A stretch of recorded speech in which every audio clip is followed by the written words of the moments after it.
امام عصر علیه السلام ظهورش انشالله نزدیک. خداوند متعال شرایط ظهور ایشان را به صورت ناگهانی فراهم میکنه. خب خدا در احادیث بسیار زیاد آمده که به صورت یعنی ناگهانی در خروج یک شب سفیانی خداوند و متعال شرایط ظهور ایشان را برآورده میکنه.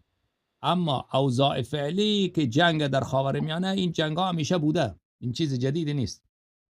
همیشه در خاورمیانه جنگ های بسیار شدیدی بوده. بعد از این جنگ ها مثلا 100 سال دوام میکرد، سابق 50 سال دوام میکرد. لذا این چیز جدیدی نیست. اگر شما در سابق برگردین، الان شما چون 20 سال پیش برمیگردی جنگ نبود، میگه الان جنگ شده، شاید این چیز جدیدی. این همیشه بوده. هر 20 سال، 30 سال، 40 سال، 50 سال، 80 سال بعد، 100 سال بعد یک جنگ های بسیار شدیدی در خاورمیانه، در عراق، در ایران یا در لبنان، در سوریه، در مصر، در این مناطق همیشه اتفاق افتاده. خب چیز جدیدی نیست اینا. بله. آره. پس کدام علائم ما میتونیم که بگیم واقعا به ظهور نزدیک شدیم و تطبیق داده میتونیم؟ و علائم اینه که از آسمان ندا برسد که امام عصر علیه السلام ظهور میفرمایند. اون علائم قطعیه. خب یعنی او را واقعا صوتی میشنویم یا نه بگیم؟ سفیانی اگر ظهور بکنه، بله شما با گوش خود همه مردم میشنون.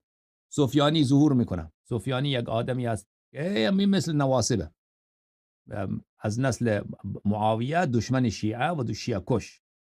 این در شام ظهور میکنه و میآید به طرف عراق و اون بله شیعه آن را میکشد.